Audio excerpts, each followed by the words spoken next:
హల్లెలూయా and హల్లెలూయా, హల్లెలూయా. ప్రభువును స్తుతించే రోజుది. ప్రభు పునరుద్ధానాన్ని గుర్తు చేసుకొని మృత్యుంజయుడైన క్రీస్తు, సజీవుడైన ప్రభు మనకున్నాడన్నది జ్ఞాపకం చేసుకోవాలి. కనీసం ఈస్టర్ రోజైన యేసుక్రీస్తు శిలువ మరణ పునరుద్ధానాలను ధ్యానం చేసుకుంటున్నా ఈ సీజన్లో యేసయ్య నా దేవుడు, సజీవుడు, నా మొరలు వినేవాడు, నన్ను స్వస్థపరిచేవాడు, మరణం నుండి నన్ను తప్పించినవాడు, నిత్య రాజ్యానికి పరలోకానికి నన్ను చేర్చగలిగిన వాడని ఆయన్ని ఆరాధిద్దాం. చిన్న ప్రార్థనతో ధ్యానిద్దాం. పరిశుద్ధుడా, నీకు వందనములయ్యా. మా కొరకు సిలువలో బలైనది ఎంత నిజమో, సమాధిలో పెట్టబడినది ఎంత నిజమో, మరణాన్ని జయించి మృత్యుంజయుడవై లేచినది కూడా అంతే నిజమని మేము విశ్వసించినట్లు మృత్యుంజయుడైన క్రీస్తునందు మా గురి ఉంచినట్లు అందరినీ దర్శించమని క్రీస్తు నామంలో అడుగుచున్నాను తండ్రి. ఆమేన్.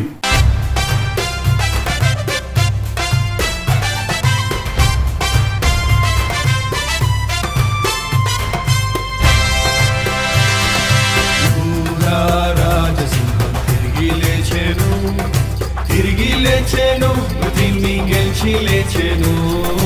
యూదా రాజసింహం యేసు ప్రభువే, యేసు ప్రభువే మృతిని గెలిచి లేచెను.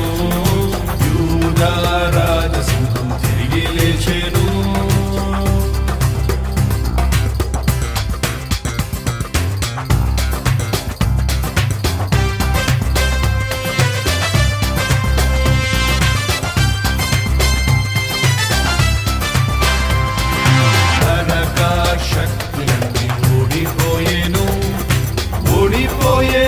అవన్నీ రాలిపోయేను.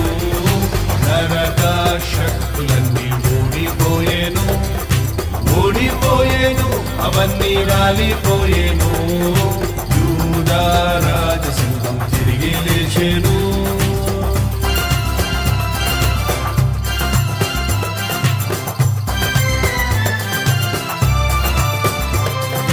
యేసు లేచెనని రూఢి ఆయెను, రూఢి ఆయెను, సమాధి ఖాళీ ఆయెను. యేసు లేచెనని రూఢి ఆయెను, రూఢి ఆయెను, సమాధి ఖాళీ ఆయెను. యూదా రాజసింహం తిరిగి లేచెను.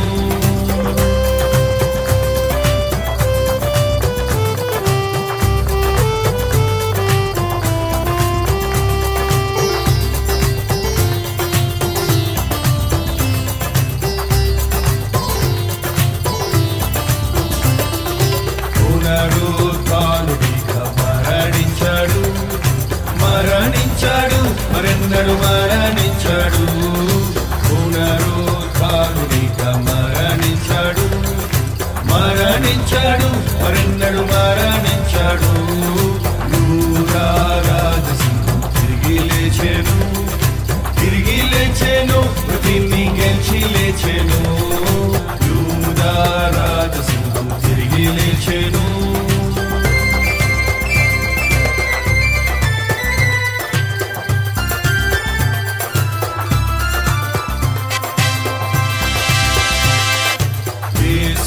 త్వరలో రానయ్యున్నాడు, రానయ్యున్నాడు, మరల రానయ్యున్నాడు.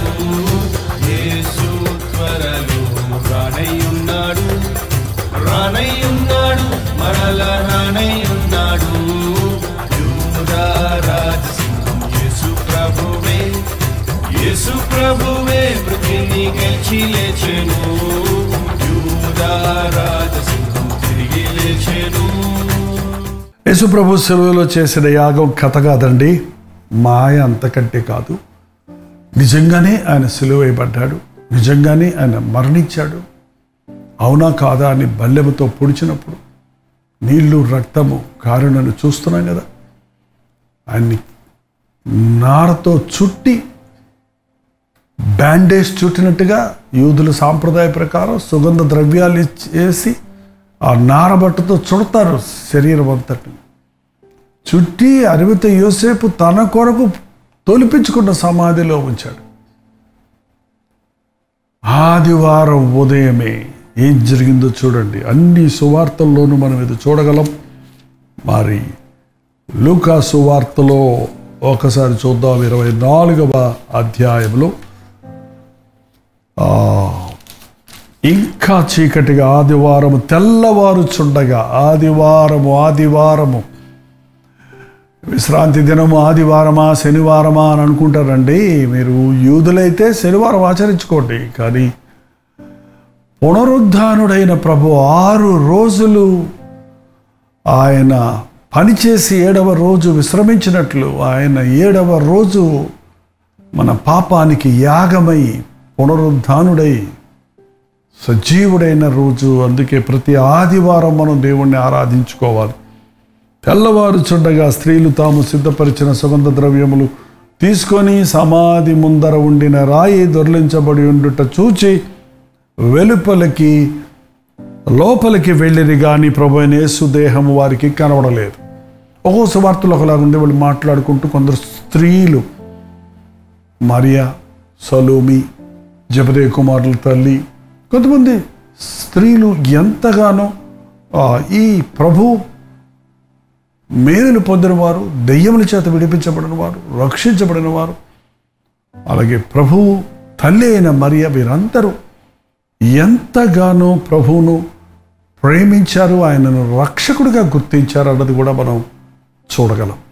ఎవరు ఆ రాయి తొలగిస్తారు అనుకుంటూ వారు వచ్చేటప్పటికి రాయి తొలగించబడి ఉంది. ఆ రోజుల్లో సమాధులు తొలచినటువంటి గుహల్లాగా తొలిచిన రాతి, ఎందుకంటే బెత్లెహేం అంతా లేక యూదయ ప్రాంతంలో రాతి నేల కాబట్టి వాళ్ళు ముందుగానే అది తవ్వి ఉంటాయి, వాటిలో ఆ శరీరాన్ని పెట్టేవారు. అందులో ధనవంతులైతే ముందుగానే తవ్వి చుట్టూ గార్డెన్ వేసుకునేవారు. ఇప్పుడు కూడా కొంతమంది కొన్ని దేశాల్లో వేస్తున్నట్టు, సిద్ధపరుచుకుంటున్నట్టు. కానీ అరిమిత యోసేపు తన కొరకు మరణించిన ప్రభువు తన మరణాన్ని నుంచి నన్ను విడిపించాడని తన సమాధిని ప్రభువుకి అర్పించినట్లు, ఆయన శరీరాన్ని సమాధిలో పెట్టినట్టు నేను చూశాం కదా. మరి ఆదివారం పొద్దున్నే, అంటే సమాధికి పెద్ద రాయి ఉంటుంది, ఒక 10-15 మంది దొర్లించినంత ఆ రాయి ఉంటుంది. ఆ రాయి అడ్డంగా పెట్టారు. అంతేకాదు రాణు వారు వచ్చి దానికి ఈ రోమన్ సీల్ వేశారు. ఎందుకంటే కొంతమంది వెళ్ళి శిష్యులు ఎత్తుకుపోయి ప్రభువు లేచాడని చెబుతారు అన్నందుకు ఎవ్వరూ ఆ శరీరాన్ని ముట్టలేకుండానట్లు రోమా ప్రభుత్వం వారి యొక్క సీల్ వేయబడింది. రాణు వారిని కావలి ఉంచారు. నారబట్టతో చుట్టబడి ఉన్నాడు. శరీరం నారబట్టతో చుట్టబడి ఉంది. రాతికి సీల్ వేసింది. రాణు వారు అక్కడ ఉన్నారు. కానీ ప్రభువును ఆపగలిగిన వాడు, మరణాన్ని జయించిన క్రీస్తును నిలపగలిగిన వాడు ఎవడు?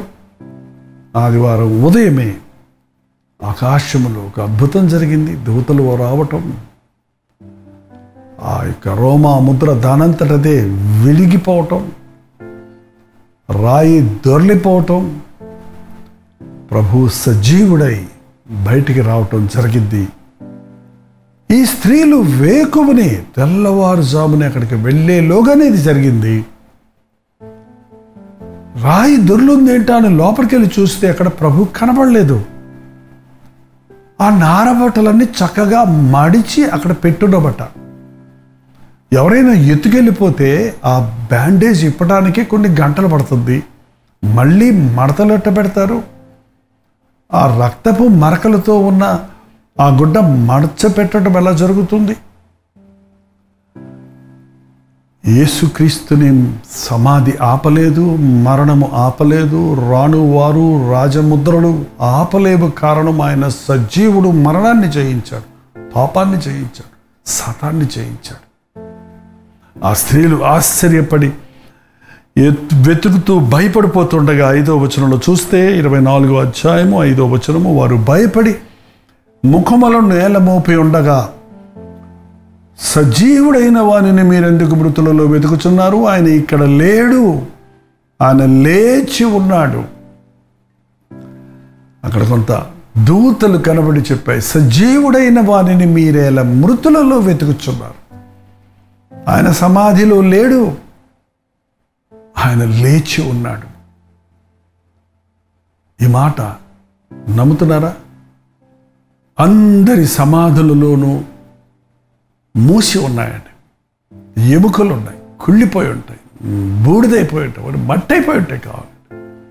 కానీ యేసుక్రీస్తు శరీరం కుళ్ళి పట్టలేదు, ఆయన సమాధిలో లేడు. కారణం, ఆయన మరణాన్ని జయించి మృత్యుంజయుడై లేచి ఉన్నాడు. ఇదే సువార్త సారం అండి.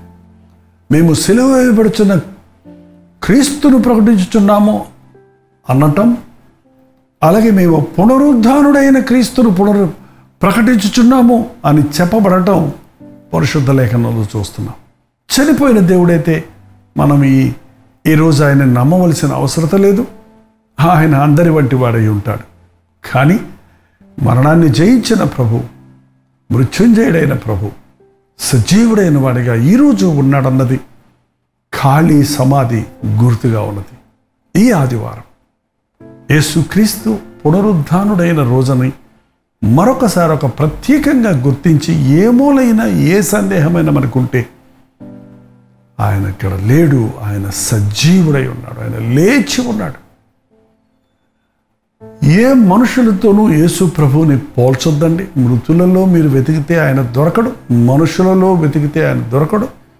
మా ప్రియుడు ధవలవర్ణుడు, రత్నవర్ణుడు, 10,000 మంది పురుషుల్లో నేను అతనిని గుర్తించవచ్చును అన్నట్టుగా ప్రభువులకు ప్రభువుగా, రాజులకు రాజుగా అతి త్వరలో ఆయన మేఘారూఢుడై రాబోతూ ఉన్నాడు. పాతది గతించిపోయింది. పాత పాపానికి ప్రాయశ్చిత్తంగా ఆయన ప్రాణాన్ని అర్పించి యాగమయ్యాడు. ఆయన మరణాన్ని జయించి మృత్యుంజయుడై లేచి ఉన్నాడు.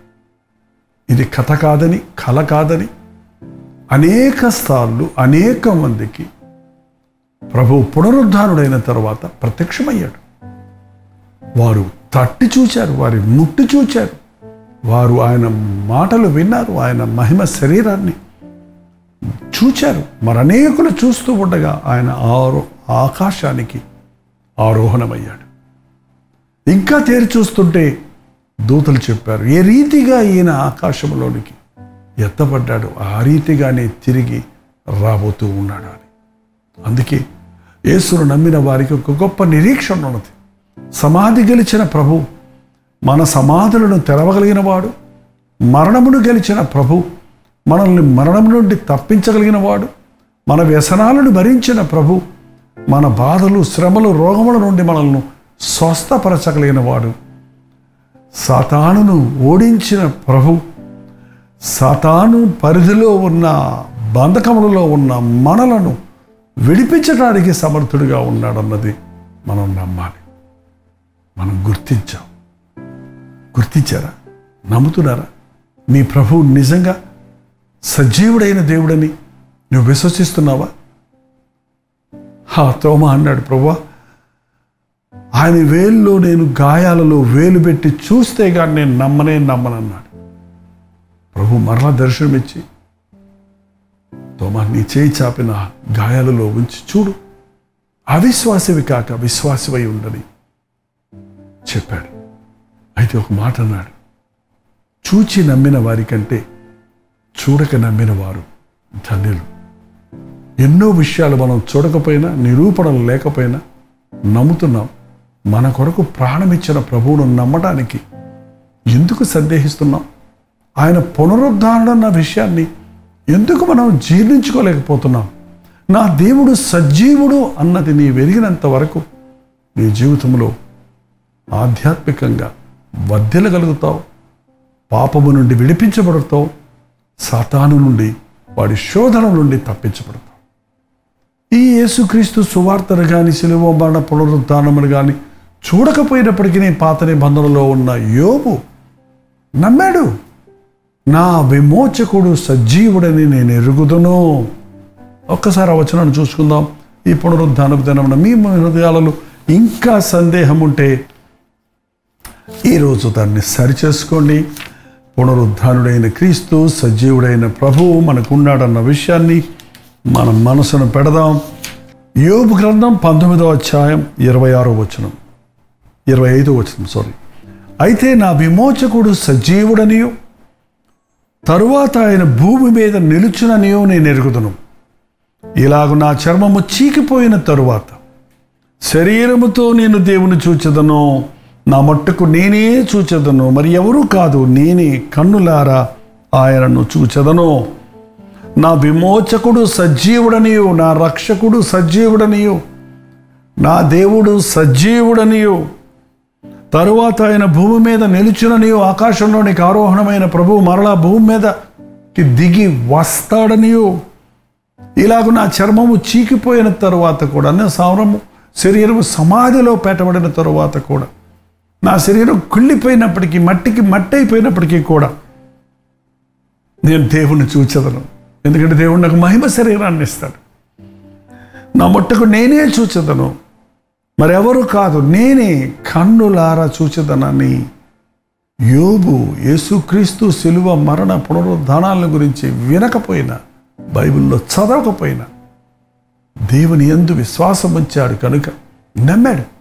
మరి మీరు యేసుక్రీస్తు మరణించాడు, తిరిగి లేచాడన్న మాట కొన్ని వందల వేల సార్లు మనం వింటున్నాం, పాడుతున్నాం. ఎన్నో గుడ్ ఫ్రైడేలు, ఈస్టర్లు మన జీవితంలో గడిచిపోతూ ఉన్నాయి. ఇంకా మీ జీవితంలో పాప బంధకముల్లో ఉన్నారా? ఇంకా సమాధిలో ఉన్న బ్రతుకు వలె మీ బ్రతుకున్నదా? లేక ఇదిగో పునరుద్ధానపు శక్తి, పాపాన్ని జయించే శక్తి, పాతాళాన్ని జయించే శక్తి, పరిశుద్ధాత్మతో నింపబడిన వారిమై పరిశుద్ధులుగా జీవిస్తూ ప్రభు రాకడ కొరకు ఎదురు చూచుటకు కృపనిచ్చే ఈ శక్తిని ఈ పునరుద్ధానపు దినమున మనం పొందుకుందాం. యేసయ్య నా కోసం, నా పాపముల కోసం యాగమైన నీకు వందనములని ఆయన ఎదుట సాగిలపడి మన పాపములు ఒప్పుకుందాం. ఆయన రక్తములో కడగబడదాం. మన పేర్లు జీవగ్రంథంలో రాయబడినట్లుగా మన పాపములు విడిచిపెడదాం. ప్రార్థన ఆలకించే దేవుడిగా ఆయన ఉన్నాడని, ప్రార్థిస్తే పిలిస్తే పలికే దేవుడిగా ప్రభువు ఉన్నాడన్నది, ఆయన సజీవుడన్నది హృదయపూర్వకంగా విశ్వసిద్దాం. అతి త్వరలో మేఘారూఢుడై రాజులకు రాజుగా, ప్రభువులకు ప్రభువుగా ఆయన రాబోతున్నాడు అన్నది నమ్మి మనం ఆయన ఎదుట యథార్థమైన భక్తి కలిగి పైనున్న వాటిపై మన మనసు పెట్టి ఈ లోకంలో ఆయన సాక్షులుగా జీవిద్దాం. సజీవుడైన క్రీస్తును ఆరాధించే వారిని సంతోషంతో జీవించాలని, సమాధానం కలిగి జీవించాలని, ఆధ్యాత్మిక శక్తిని పుంజుకున్న వారిమై మురికి లోకంలో, పాప లోకంలో హృదయశుద్ధిని కాపాడుకుంటూ ఎప్పటికప్పుడు పరిశుద్ధాత్మని అభిషేకముతో పరిశుద్ధపరచబడుతూ నిర్మలమైన హృదయాలతో ప్రభు రాకడ కొరకు ఎదురు చూద్దాం. ప్రార్థన. పరిశుద్ధుడా, ప్రేమగల తండ్రి, ఎంత గొప్ప దేవుడు అయ్యా, ఎంత గొప్ప దేవుడు తండ్రి. మరణాన్ని జయించిన ప్రభువా నీకు వందనములు. మృత్యుంజయుడమైన యేసయ్యా నీకు స్తుతులు నాయన. మా రక్షకుడు సజీవుడని, మా ప్రభువు తిరిగి మరల వస్తాడని, ఆయన రక్తంలో కడగబడిన వారిని, శుద్ధీకరించబడిన వారిని ఆయన తనతో ఉండుటకు తీసుకుని వెళతాడన్న సువార్త సత్యాన్ని మేము నమ్మటానికి, విశ్వసించడానికి, మా చుట్టూన్న వారికి నీలో ఉన్న గొప్పతనాన్ని, నీ పునరుద్ధానపు శక్తిని గురించి, నీవిచ్చే పాప క్షమాపణల గురించి తెలియచేయడానికి మా ఒక్కొక్కరికి నీ సహాయము చేయమని యేసు క్రీస్తు నామములో అడుగుచున్నాము తండ్రి. ఆమేన్.